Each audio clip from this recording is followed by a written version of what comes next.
Kan kata Nabi, kelak di akhir zaman itu tidak akan terjadi hari kiamat sampai orang-orang merasakan hujan turun tapi kok cuacanya panas. Artinya apa Bapak Ibu? Hari ini kata Nabi, kelak di akhir zaman itu kata Nabi bermunculan tuh orang-orang para pengkhianat-pengkhianat itu bermunculan. Dia tak akan masuk ke dalam masjid kalau tidak dapat kepentingan. Ini dia Bapak Ibu. Ini saya maksud. Ada orang tidak pernah ke masjid 10 tahun tinggal di samping masjid, nggak pernah ke masjid. Pas naik jadi anggota dewan dia datang ke masjid. Itu contoh tuh. Ada minuman-minuman yang sifatnya minum khamar begitu. Minuman-minuman yang memabukkan itu mendapat sertifikat halal. Sampai hari ini itu belum ada kebijakan dari Kementerian Agama terkait kasus tersebut. Minuman keras kok ada sertifikatnya. Loh, umat muslim yang lain ngapain? Nggak ada tuh yang koar-koar. Hanya MUI klarifikasi. Mana Persis, mana Muhammadiyah, mana NU, mana teman-teman Salafi? Ada nggak yang mengkritik hal demikian? Itu pertanyaan kita hari ini Bapak Ibu. Inilah dampak daripada pengkhianatan. Tak salah ketika Nabi mengatakan ini. Nanti di akhir zaman kata Nabi akan muncul tuh taring-taring munafik mereka itu. Muncul kata Nabi ke hadapan kita.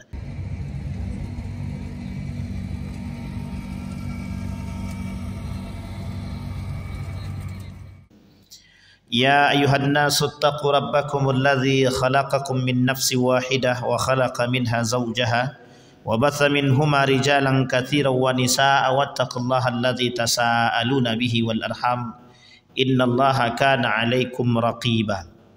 Wa qala Allah ta'ala ya ayyuhalladzina amanu taqullaha wa qulu qawlan sadida yuslih lakum a'malakum wa yaghfir lakum dhunubakum wa may yuti'illaha wa rasulahu faqad faza fawzan 'azima. Puji syukur kehadirat Allah atas limpahan rahmat dengan mengucapkan alhamdulillahi rabbil alamin.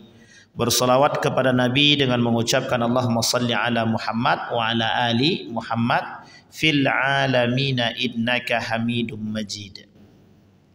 Bapak Ibu sekalian yang berbahagia, mudah-mudahan di maghrib ini Allah limpahkan rahmat dan karunia-Nya dan keberkahan kepada kita semua, keluarga yang sakinah, mawaddah warahmah, anak-anak yang saleh dan salihah, kerukunan rumah tangga.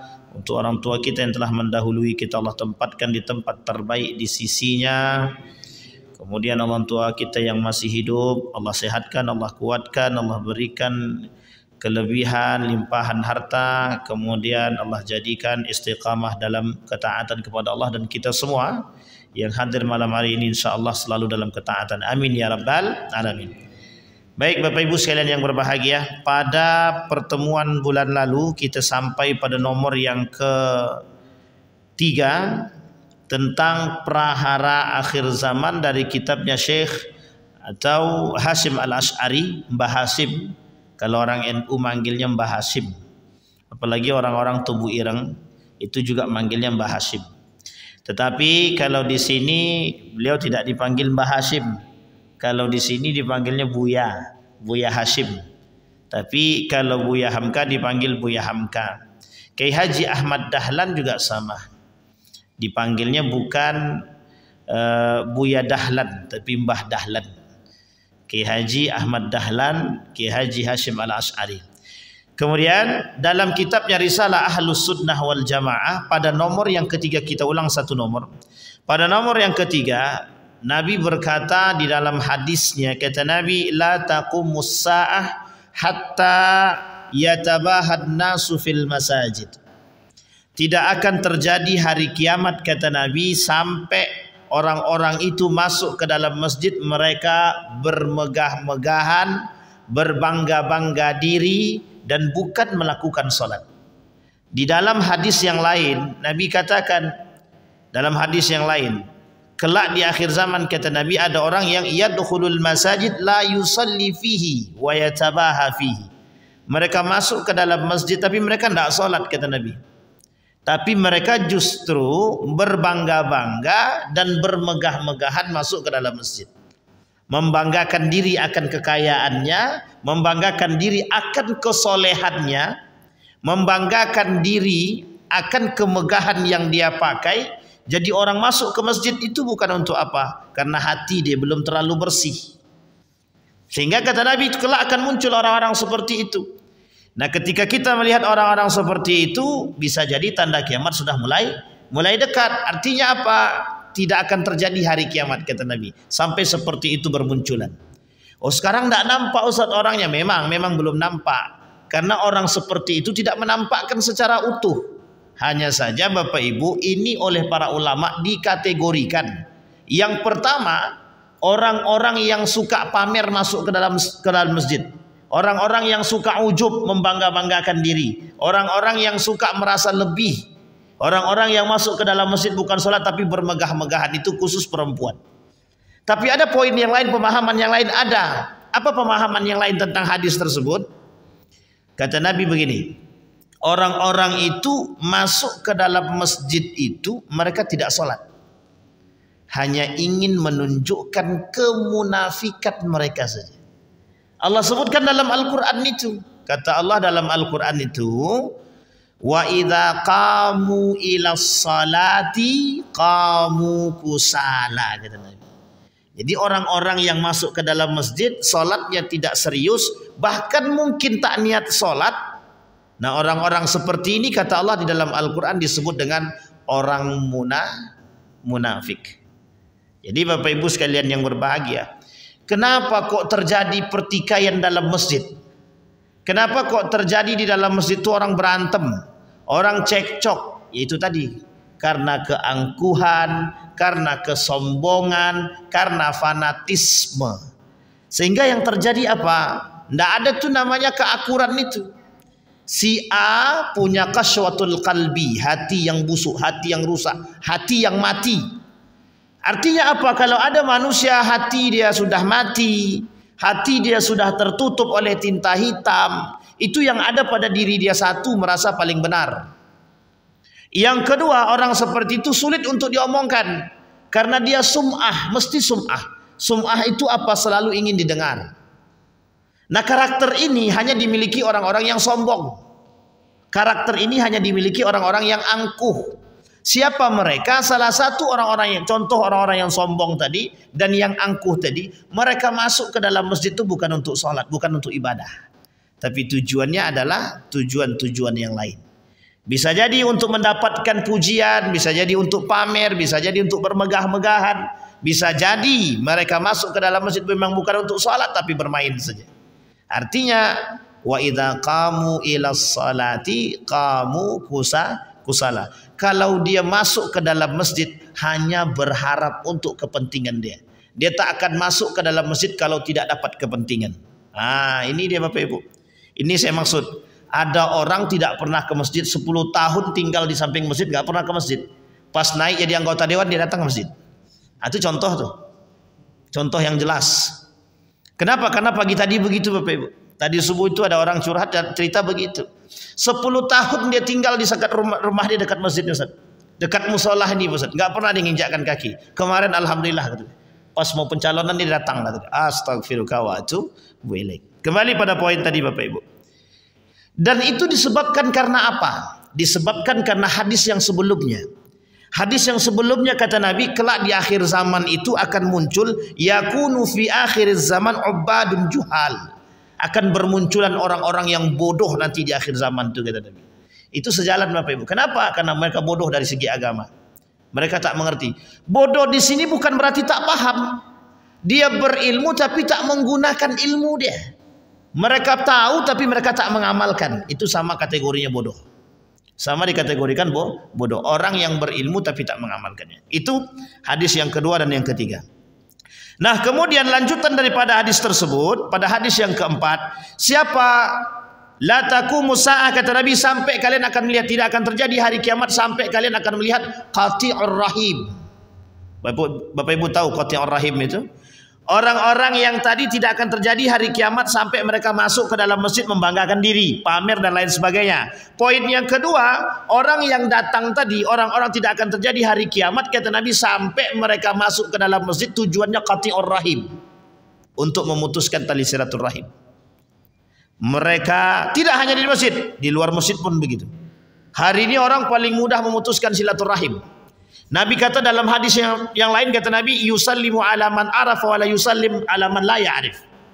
Kelak akan terjadi hari kiamat itu, kata Nabi, mereka akan memberikan salam dan nasihat kepada orang yang mereka kenal, tapi tidak berlaku sebaliknya. Dia tak kasih, dia tak nasihati orang yang tak dia kenal. Dia tak nasihati orang yang tidak dekat dengan dia. Aku tak dekat dengan dia, tak berani aku kasih salam. Takutnya dikiranya aku cari muka. Takutnya dikira cari muka. Itu sebenarnya alibi saja. Memang tak mau menegur, tak mau tegur taklah. Sampai di sini paham ya Bapak Ibu ya. Kembali kepada poin tadi. Orang hari ini paling mudah memutuskan tali silaturahim. Bagaimana cara mereka memutuskan tali silaturahim? Saling menyakiti. Itu yang pertama. Yang kedua, tidak mau tegur menegur. Yang ketiga, sombong. Kesombongan membuat mereka memutuskan silaturahim mereka. Artinya Bapak Ibu sekalian yang berbahagia, kelak kata Nabi akan terjadi. Yang kedua kata Nabi, takhwinul amin. Takhwinul amin itu pengkhianat amanah. Tidak akan terjadi hari kiamat sampai kalian akan melihat, kata Nabi, takhwinul amin. Kalian akan melihat orang-orang para pengkhianat yang dianggap amanah. Dalam riwayat yang lain, yuhadditsunakum ma antum lam tasma'u wala aba'ukum. Nanti kata Nabi di akhir kiamat, di akhir zaman itu akan terjadi hari kiamat. Tidak akan terjadi hari kiamat, kata Nabi, atau di hari kiamat nanti kalian akan melihat orang-orang berbicara sesuatu yang kita tidak ketahui walaupun orang-orang sebelum kalian. Nah, kalau kelanjutan hadisnya itu adalah orang pengkhianat dibilang amanah, orang amanah dibilang pengkhianat. Sama takhwinul amin namanya. Takhwinul amin itu orang-orang yang pengkhianat dibilang amanah, atau sebaliknya, orang yang amanah dibilang pengkhianat. Maksudnya apa tuh Pak Ustaz? Maksudnya adalah ada orang yang jelas kemunafikan dia, ada orang yang jelas pengkhianatnya. Contoh G30 SPKI, itu pengkhianat itu. Itu pengkhianat agama dan pengkhianat negara. Loh, kalau ada anak-anak PKI, orang-orang PKI kemudian diangkat menjadi pemimpin, itu sama itu contohnya. Contohnya apa? Para pengkhianat diangkat jadi pemimpin yang dianggap amanah. Cicit-cicit PKI itu kan cicitnya Ustaz. Biasanya buah itu jatuhnya itu tak jauh dari pohon itu. Kalau jauh jatuhnya itu bukan buah tersebut, buah yang lain. Kenapa kita katakan demikian?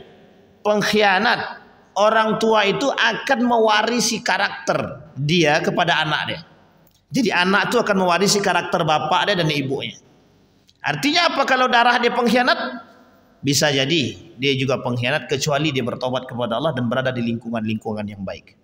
Artinya apa Bapak Ibu? Hari ini kata Nabi, kelak di akhir zaman itu kata Nabi bermunculan tuh orang-orang para pengkhianat itu bermunculan.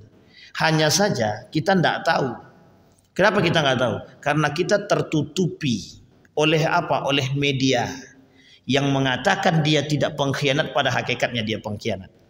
Nah, hari ini Bapak Ibu kita dibutakan sehingga lisan manusia hari ini bisa mengatakan sesuatu yang buruk itu baik. Lisan manusia. Kenapa? Karena tipu daya media. Karena apa? Karena tipu daya yang lain. Sehingga sulit Bapak Ibu bagi kita untuk menentukan mana yang pengkhianat dan mana yang orang-orang yang amanah. Nah, Bapak Ibu sekalian yang berbahagia, kembali kepada poin tadi, takhwinul amin. Mengkhianati amanah. Banyakkah orang-orang hari ini yang mengkhianati amanah? Tidak sedikit. Kalau pertanyaannya banyak enggak? Jawabannya tidak sedikit. Kalau kita katakan banyak, itu sebenarnya menjawab. Tapi sebenarnya kita katakan tidak sedikit. Tidak sedikit itu bisa banyak banget, bisa juga banyak, bisa di atas sedikit lah kan begitu. Atau sedang. Tapi hari ini Bapak Ibu memang itu yang terjadi. Karena Nabi tidak mungkin bohong. Nabi itu tidak mungkin bohong. Yang berbohong itu siapa? Selain dari Nabi. Sahabat itu kecil kemungkinan dia berbohong. Mungkin. Karena dia masih berada bersama Nabi. Masih banyak orang-orang yang soleh pada masa itu. Maka generasi setelah tabi'in itulah yang kemudian ditakutkan oleh Nabi. Karena kita ini disebut oleh Nabi orang yang paling beruntung. Kata sahabat Nabi, bukankah kami juga termasuk orang yang beruntung? Kata Nabi, kalian sahabatku, kata dia. Ada orang yang lebih beruntung daripada kalian. Siapa? Orang yang nggak pernah ketemu denganku, kata Nabi. Tapi mereka kokoh dengan nilai-nilai agama kita yang dikatakan oleh Nabi. Kalau kita menjaga nilai-nilai agama. Salah satu nilai-nilai agama itu adalah kita tidak menjadi pengkhianat. Itu nilai agama. Pertanyaannya adalah, Banyak orang yang mengerti tapi kok mereka melakukan. Artinya apa? Ibadah mereka, sholat mereka, puasa mereka belum berdampak pada pribadi dan perilaku mereka. Makanya kenapa Allah mengatakan di dalam Al-Quran itu, innas salata tanha 'anil fahsya'i wal munkar. Kalau orang sholat tapi belum mencegah al-fahsya wal munkar, berarti sholatnya belum berpengaruh. Artinya apa? Bisa jadi sholatnya dia yang salah, bisa jadi sholatnya nggak benar. Sampai di sini paham? Kata Syekh Abdurrahman Sapat, Abdurrahman Siddiq Al-Banjari, Sapat, tahu Bapak Ibu ya, Abdurrahman Siddiq Al-Banjari yang di Tembilahan. Tembilahan itu ada ulama besar namanya Abdurrahman Siddiq Al-Banjari dulu, cicit daripada Arsyad Al-Banjari. Apa kata beliau dalam kitabnya Asrarus Shalah? Kalaulah salat itu tidak mampu membuat mereka berubah, pertanyaannya adalah yang salah merekanya atau salatnya. Artinya kedua-duanya salah, salatnya tidak benar. Kalau benar salatnya, benar salat itu, tidak mungkin tangan itu mencuri. Maka kita melihat ada orang salat tapi mohon maaf lidahnya lebih tajam daripada padang. Kenapa kok bisa begitu? Berarti sholatnya tak berpengaruh. Mohon maaf Pak Ustaz, dia rajin sholat, tahajud dia jalan, duha dia jalan gitu.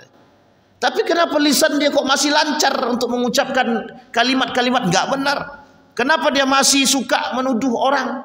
Kenapa dia suka menyebarkan aib orang? Kenapa dia masih suka melakukan perpecahan? Artinya yang salah bukan sholatnya, yang salah orangnya. Kenapa? Karena orang tadi melakukan sholatnya nggak benar.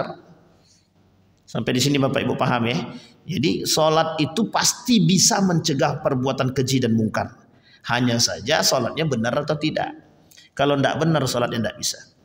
Kembali kemudian pada hadis yang tadi, takhwinul amin. Yang kedua, yang selanjutnya wa'timanul kha'in. Nah, ini sama kebalikannya. Wa'timanul kha'in itu orang pengkhianat dibilang amanah, orang amanah dibilang pengkhianat. Bapak Ibu sekalian yang berbahagia, ada kasus terbaru Bapak Ibu. Kasus terbaru itu begini. Kemarin itu saya melihat berita, ada minuman-minuman yang sifatnya minum khamar begitu. Minuman-minuman yang memabukkan itu mendapat sertifikat halal. Ini penting Bapak Ibu untuk kita pahami. Salah satu amanah yang diberikan oleh Allah, adalah kepada umat muslim itu adalah mencegah dari perbuatan yang mungkar. Bukan hanya sekedar mencegah. Kalau ada orang yang diberikan amanah kepada dia, maka dia wajib mencegah kemungkaran itu dari masyarakat dia. Sampai di sini paham ya Bapak Ibu ya?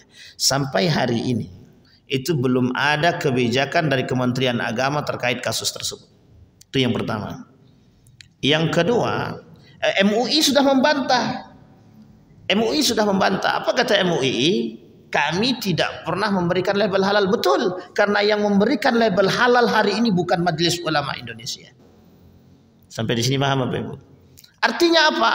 Inilah dampak daripada pengkhianatan.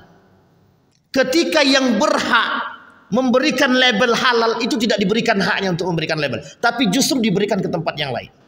Yang terjadi apa? Mohon maaf, yang posisinya tepat saja harus kuat iman. Loh gimana kalau tempat yang lain belum tentu kuat iman? Majelis ulama kalau tidak kuat iman Bapak Ibu, sudah banyak orang yang datang untuk membeli fatwa itu. Kalau mereka tidak kuat, sekarang disingkirkan Pak, diberikan mohon maaf diberikan kebijakan itu kepada tempat yang lain untuk memberikan label halal dan haram. Mohon maaf, bisa kecolongan, bisa. Kuaci. Apa contohnya? Kuaci itu sudah ada di dalamnya terdeteksi minyak babi, kok bisa lewat? Itu pertanyaan. Sampai di sini paham ya Bapak Ibu. Dan masih ada makanan-makanan yang lain Bapak Ibu. Ada namanya dulu, saya lupa namanya, BritTalk.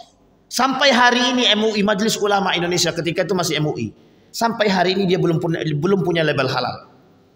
Kenapa dia tidak mau ngambil label halal? BritTalk yang ada di mall-mall itu Bapak Ibu. Karena ada satu alasan yang dilakukan oleh Majelis Ulama kemudian menarik label halal dia. Kenapa? Karena ada indikasi-indikasi ketidakhalalan sehingga dicabut oleh Majelis Ulama Indonesia. Artinya apa? Kalau Majelis Ulama Indonesia bekerja sama dengan Dinas Kesehatan itu baik. Sehingga fatwa dikeluarkan, sehingga label halal itu bisa dikeluarkan oleh Majelis Ulama Indonesia. Tidak hanya melalui satu pintu. Nah kalau sekarang diberikan kepada Dinkes yang berhak memberikan label halal, pertanyaannya adalah apakah mereka sering datang ke Majelis Ulama Indonesia untuk mencari tahu itu? Buktinya kok bisa lewat minuman keras itu berlabelkan Akhirnya yang terjadi apa? Semua merujuk kepada Majelis Ulama Indonesia. Sampai di sini paham Bapak Ibu? Nah, ada orang-orang tertentu yang punya kebijakan yang harusnya dia lebih tepat untuk mengambil kebijakan itu. Kementerian Agama. Artinya apa? Terkait kasus seperti ini Bapak Ibu, itu bukan meresahkan lagi masyarakat. Ketika orang yang meminum itu, sudah ada kok label halal. Artinya apa? Kalau sudah ada label halal, pertanyaannya boleh diminum atau tidak? Jelas boleh diminum karena sudah ada label halal, sehingga yang terjadi adalah mohon maaf penipuan terhadap minuman dan makanan. Itu yang terjadi hari ini. Sampai di sini paham ya Bapak Ibu ya? Bapak Ibu sekalian yang berbahagia, hati-hati.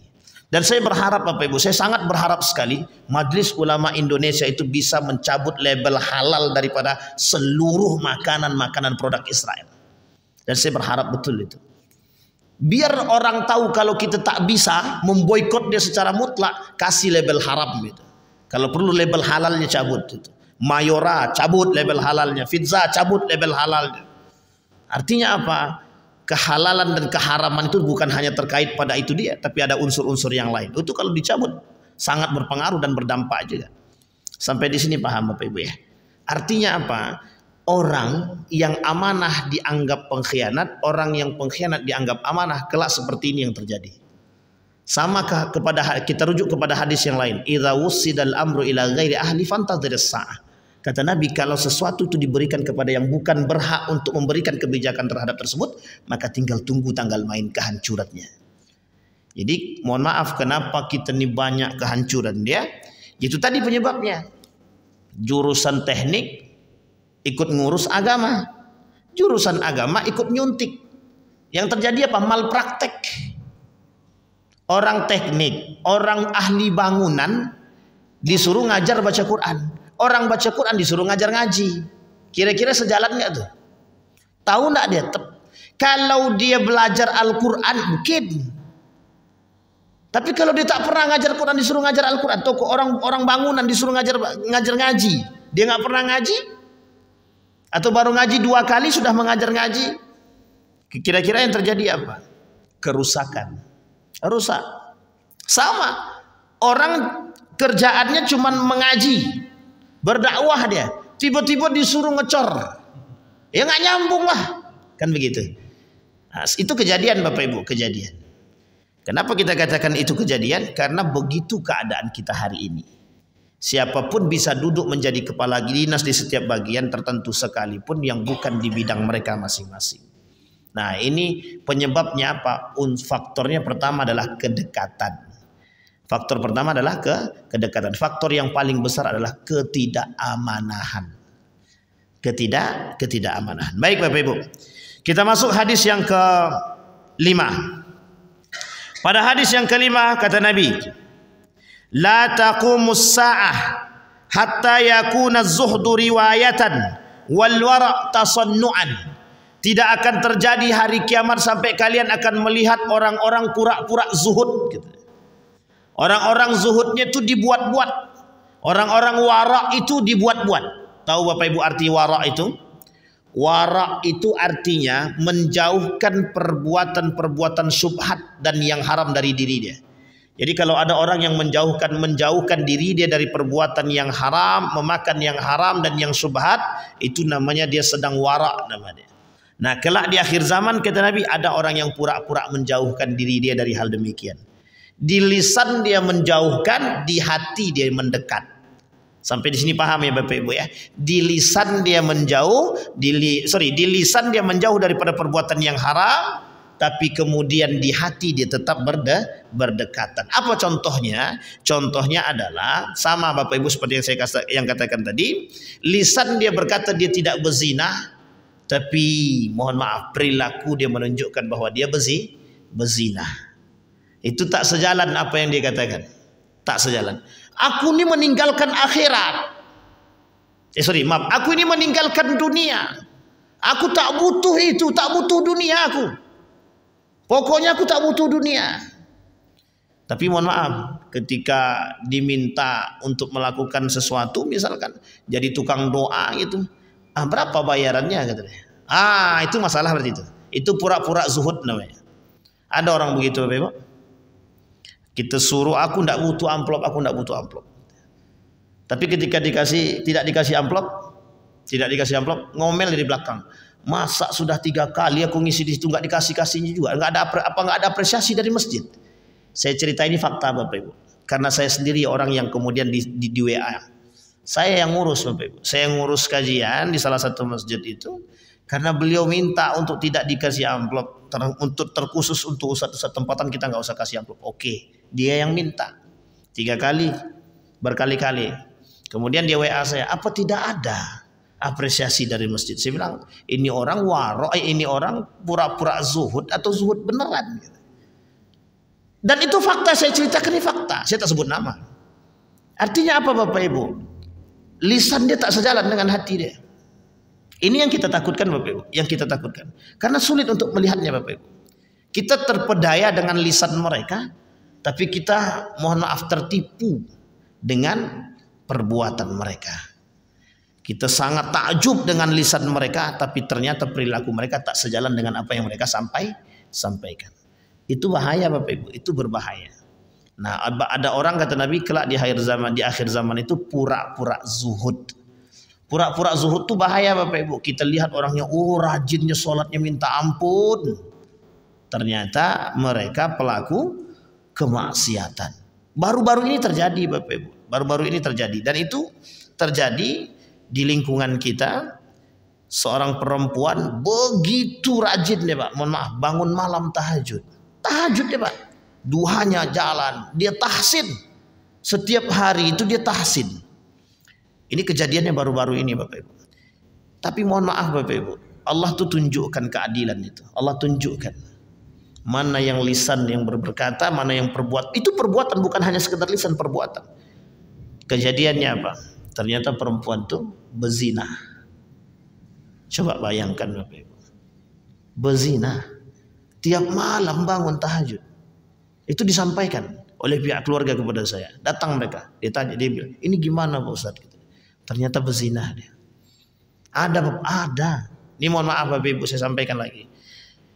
Ada perempuan, salah seorang perempuan itu rajin sholat Pak. Dan dia kuliah di salah satu kampus Islam juga. Saya tak sebutkan di mana tempatnya. Sholat dia, rajin sholat, 5 waktu. Dia sholat, dia ikut tahsid itu. Tapi mohon maaf, di atas jam 12 itu Bapak Ibu dia keluar. Dan Bapak Ibu tahu kemana? Ke diskotik. Ternyata panggilan. Wanita panggilan. Saya bilang, wah ini yang... Nah Bapak Ibu sekalian yang berbahagia, kalau Bapak Ibu mau lihat, itu boleh Bapak Ibu lihat di tengah malam. Kenapa saya tahu? Karena ada beberapa tukang gokar itu yang cerita dan kenal sama saya Bapak Ibu. Dan dia cerita, Ustaz, kami sering antar Ustaz, seorang perempuan. Dan kami tahu bagaimana dia Ustaz. Dan dia tinggal tak jauh dari rumah saya, yang saya ikut mengantar dia. Di tengah malam jam 12 dia pasti telepon, Ustaz. Kenapa? Minta antarkan karena ada panggilan. Saya antarkan dia di mana? Di salah satu tempat.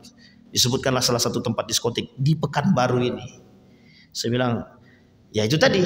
Kembali kepada poin tadi, ada orang-orang yang berpura-pura berbuat baik. Secara perilaku dia berbuat, dia sholat, dia zuhud dan lain sebagainya. Sama. Ada orang yang rajin sholat, ada orang rajin ibadah, tapi lisan dia masih mencaci dan memaki, itu sama. Hanya saja perbedaannya pada dosanya. Yang satu dosa lisan, yang satu dosa perbuatan dia. Sama-sama sedang menipu Allah. Sama-sama sedang berkhianat kepada Allah dan Rasulnya.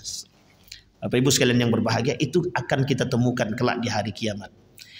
Maka hari ini Bapak Ibu kita melihat fenomena-fenomena kejadian itu sangat-sangat miris kita. Kenapa kita katakan kejadian-kejadiannya kok sepertinya apa yang dikatakan Nabi itu tidak salah? Karena Nabi yang berkata, perkataan Nabi itu tidak mungkin dusta. Sehingga apa yang harus kita lakukan Ustaz kalau fenomena ini terjadi gitu?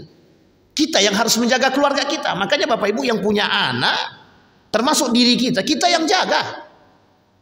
Artinya apa? Perkuat akidah. Di akhir zaman tuh yang selamat cuman yang akidah dia kuat, iman dia kuat. Selebih daripada itu tidak ada, tidak akan selamat. Kurang apa pintarnya Dajjal itu Bapak Ibu? Kurang apa cerdasnya Dajjal itu? Cerdasnya Dajjal itu melampaui cerdasnya manusia yang paling jenius di muka bumi ini. Siapa yang kita sebut? Albert Einstein dan lain sebagainya itu. Cerdas mereka, jenius mereka. Dajjal itu jauh lebih jenius. Dia tunjuk langit hujan turun. Dia tunjuk orang mati dia bisa hidup. Pertanyaannya adalah, yang sekarang ini manusia yang bersifat Dajjal saja kita sudah tertipu. Bagaimana kalau Dajjal beneran? Sampai di sini paham ya Bapak? Artinya apa? Kok masih bisa manusia-manusia hari ini itu, orang-orang beriman hari ini itu masih bisa santai, masih bisa meremehkan nilai-nilai agama. Kembali lagi kepada poin utamanya, kurang iman, kata Zainuddin MZ. Kurang apa Bapak Ibu? Kurang iman. Baik Bapak Ibu, lanjut Bapak Ibu, nomor 5. La taqumus sa'ah, sudah. An yakuna al-walad ghaizan wal matar qaizan wa tafidul li'amu faidan, rawahu Tabrani Ibnu Mas'ud. Kelak kata Nabi tidak akan terjadi hari kiamat sampai orang tua itu dengan anaknya. Jadi gini, tidak akan terjadi hari kiamat kata Nabi sampai orang tua itu benci kepada anak dia sendiri. Jadi anak dia yang buat anak dia, anak itu lahir dia benci sama anak itu. Ini saya ambil Bapak Bu secara umum saja. Ada kelompok namanya hari ini child free. Dia tak pengen punya anak. Kelompok tak pengen punya anak. Nah, kelompok yang tak pengen punya anak hari ini tuh masuk dalam kategori tadi. Tahu Bapak Ibu kenapa alasan mereka tak pengen punya anak? Anak itu ribet, anak itu mengganggu, anak itu menguras ekonomi. Itu alasan Pak yang dikemukakan oleh kelompok tertentu, alasan mereka karena mereka nggak pengen punya anak. Terbukti Singapura hari ini termasuk salah satu negara penganut pemahaman demikian. Banyak di antara orang-orang yang baru nikah tuh nggak pengen punya anak, tidak pengen punya anak. Tapi kami punya alasan pusat di Singapura itu kalau penduduknya semakin banyak semakin sempit, sehingga lebih baik kami nggak punya anak. Sampai di sini paham Bapak Ibu ya? Ketika kita protes kepada mereka, apa jawaban mereka? Tidak ada dalil Al-Quran yang mewajibkan orang yang sudah menikah itu punya anak. Ada Bapak Ibu dalil Al-Qurannya, dalil hadisnya. Apa hukum punya anak dalam agama Islam? Tidak ada kewajiban punya anak itu, tidak ada. Boleh dikaji secara hukum, tidak ada Bapak Ibu. Kewajiban punya anak itu tidak ada. Tapi fitrahnya orang yang menikah pengen punya anak, itu fitrah. Artinya apa? Dia sedang melawan fitrah dia sebagai seorang manusia. Dia melawan fitrah kemanusiaan dan dia melawan fitrah keagamaan. Artinya apa? Mereka nggak pengen punya anak itu. Nah, di sini Bapak Ibu poin penting yang ingin saya katakan kepada kita. Kenapa? Karena anak itu merusak kata mereka. Kita boleh lihat Bapak Ibu, orang tua yang tidak beriman ketika mereka pulang ke rumah habis pekerjaan mereka, itu belum lagi dapat tekanan dari atas itu. Kalau pulang ke rumah itu bukan tersenyum. Kalau anak bikin masalah sedikit habis anak terlibatnya. Artinya apa? Orang tua ngamuk di rumah tuh. Semuanya diamuknya. Yang tak bersalah pun kena. Kan begitu Bapak Ibu. Sehingga Bapak Ibu, kejadianlah kasus-kasus yang hari ini kita lihat. Ada bapak menelantarkan anak. Ada bapak membunuh anak. Ada bapak yang anaknya baru lahir kemudian dititipkan di tong sampah. Ada anak yang baru lahir kemudian dititipkan oleh orang tuanya di hutan. Dengan dalil hasil perzinahan, dengan dalil tak punya uang, dengan dalil ABCD dan lain sebagainya. Sampai di sini paham ya Bapak Ibu. Artinya apa? Perkataan Nabi terbukti. Mulai bermunculan orang-orang yang mohon maaf dengan anak sendiri mereka tak punya lagi rasa simpati. Dulu pernah terjadi kasus 80-an kalau saya tak salah Bapak Ibu. 80-an itu seorang anak yang disiksa oleh orang tuanya sampai mati. Keluarlah dalam film. Dan itu difilmkan. Ternyata film itu filmnya diambil dari kisah nyata. Itu pada tahun 80-an. Saya lupa nama anak itu. Ari kalau saya tak salah. Iya Pak ya? Ari. Bapak tuh berarti latuoro. Sampai di sini paham Bapak Ibu. Itu kalau dulu langka, kita cuma dapat ketika kejadian seperti itu. Yang mengutuknya banyak itu. Bisa sampai satu negara ini mengutuk itu. Tapi sekarang tidak. Semakin banyak yang kita lihat. Dan ingat Bapak Ibu, sesuatu yang dulunya langka, sekarang akan kita lihat semakin banyak. Dan mohon maaf, Ketika kita banyak melihat sesuatu itu tadi dan dianggap dan didiamkan, maka akan semakin banyak kejadian-kejadian seperti itu. Dan itulah yang terjadi hari ini. Dulu minum khamar itu orang sembunyi-sembunyi. Hari ini orang terang-terangan. Kenapa? Wong biasa aja kok. Kenapa? Karena tidak banyak. Kalau dulu minum khamar terang-terangan yang ngamuk satu kampung. Kalau hari ini dia minum terang-terangan tidak ada yang ngamuk. Kenapa tak ada yang ngamuk? Urusanmu, urusanmu, urusan aku. Itu penyebabnya Bapak Ibu. Sama. Dulu orang buang anak yang ngamuk satu kampung. Sekarang setiap orang tidak suka punya anak, takut terbebani dan lain sebagainya. Tidak ada yang marah tuh, biasa aja. Sampai di sini paham Bapak Ibu ya. Padahal sudah ada tuh undang-undang perlindungan anak. Semakin dibuat undang-undang perlindungan anak, semakin banyak orang membuang anak.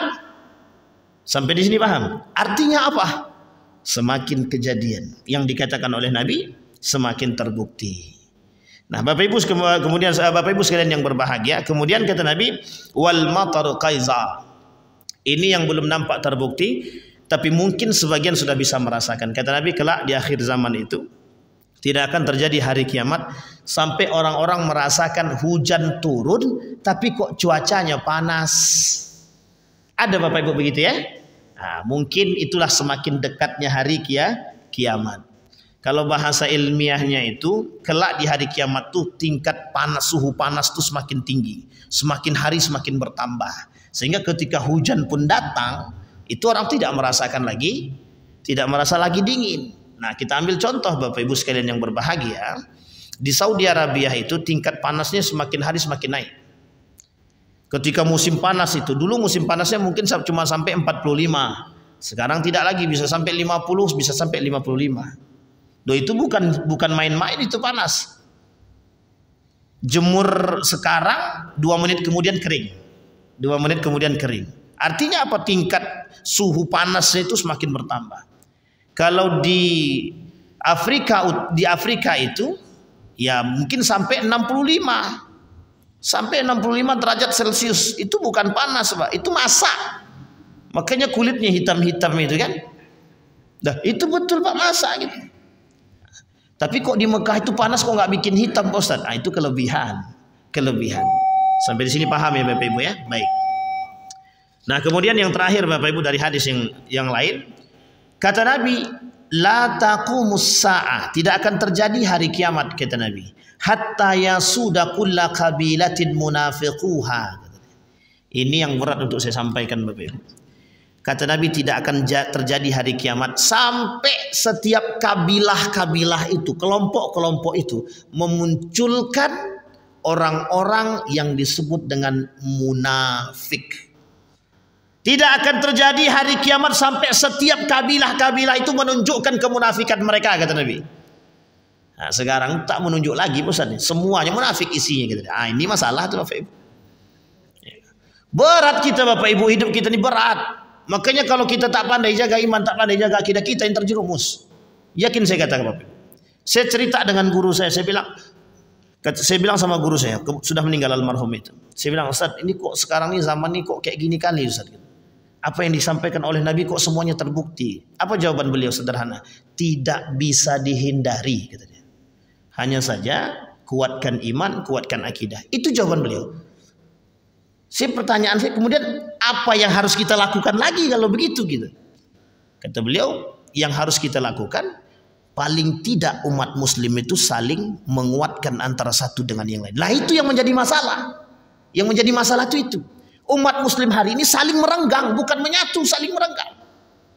Ada penyebabnya merenggang apa? Cinta dunia itu tadi. Akhirnya apa? Memang semua permasalahan itu nanti kembali kepada itu di Bapak Ibu. Kepada cinta terhadap dunia. Membuat kita renggang. Fanatisme membuat kita renggang. Kita contohkan hari ini Bapak Ibu. Kenapa saya katakan fanatisme itu membuat kita renggang? NU fanatisme terhadap NU dia. Muhammadiyah fanatik terhadap Muhammadiyah. Persis terhadap Persis. Teman-teman Salafi mereka kemudian fanatik terhadap golongan mereka. Mohon maaf. Mereka kita semua sendiri-sendiri. NU sendiri, Muhammadiyah sendiri, Persis sendiri, teman-teman Salafi sendiri. Pertanyaannya adalah kapan kita bersatunya? Syiah Mohon maaf ya Bapak Ibu ya, Syiah itu dia sesama dia itu kuatnya bukan main. Sehingga mohon maaf Bapak Ibu, Syiah itu masuk ke semua lini, pendidikan dia masuk, politik dia masuk, filsafat dia masuk, akidah dia masuk, keagamaan dia masuk. Akhirnya dia mudah merusak.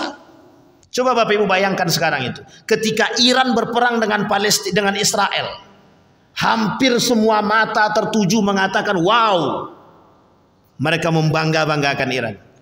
Tapi kita tidak paham Bapak Ibu, Iran tuh licik, Syiah tuh licik. Jangan salah, Syiah itu licik. Ada misi di balik itu, ada. Tidak mungkin mereka tidak punya misi. Tapi kok mereka bisa sekuat itu? Mereka kuat, mereka bersatu.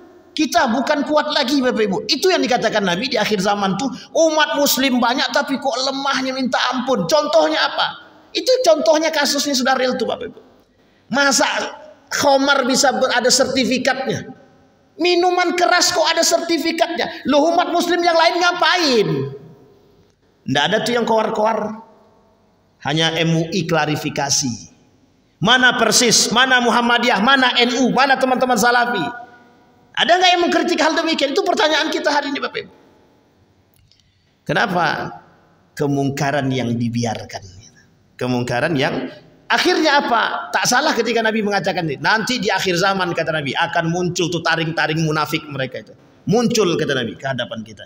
Orang-orang munafik. Maka Bapak Ibu sekalian yang berbahagia, kembali pada poin kita Bapak Ibu. Bentar lagi kita mau pilkada. Kalau tidak benar-benar milih pemimpin, pilih pemimpin dengan iman, pilih pemimpin dengan akal sehat, pilih pemimpin karena akhlak. Tengok akhlak kita nih. Jadi kita pilih mereka, kriteria pemilih itu ilmu, iman, akhlak. Ini enggak, karena duit selesai urusan. Kita yang menciptakan kemunafikan itu kita. Jangan salah Bapak Ibu, ulama mengatakan begini, dan dikatakan oleh Allah juga di dalam Al-Quran itu. Pemimpin itu cerminan rakyat dia. Hanya orang munafik yang memilih pemimpin munafik. Hanya orang fasik yang memilih pemimpin fasik.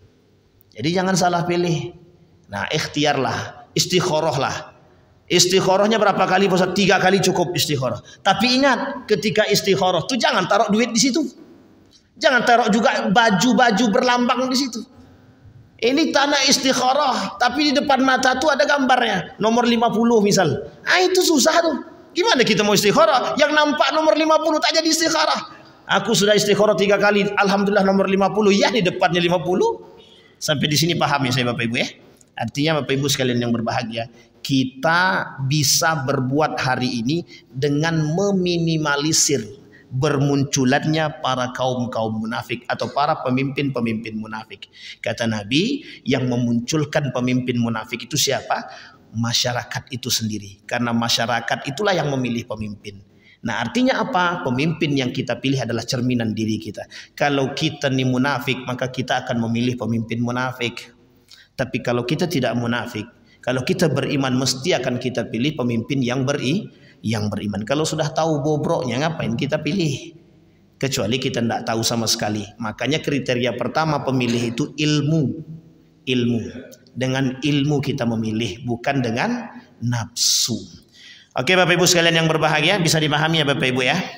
Mudah-mudahan apa yang kita sampaikan hari ini Bapak Ibu bisa menjadi panutan, tuntunan bagi kita untuk bisa menjadi manusia-manusia yang baik, dan paling tidak kita bisa menjaga diri kita dan selamat kelak di hari kiamat.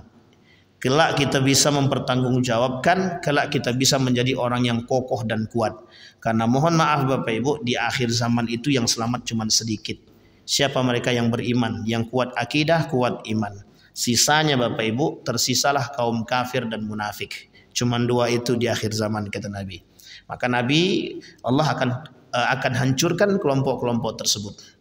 Turunlah Nabi Isa untuk mengislamkan semua, membuat mereka lebih baik, sehingga kelak setelah itu terjadilah kiamat besar. Saya kira itu saja, mudah-mudahan bermanfaat bagi kita semua. Fa'tabiru ya ulil absar la'allakum tuflihun. Assalamualaikum warahmatullahi wabarakatuh.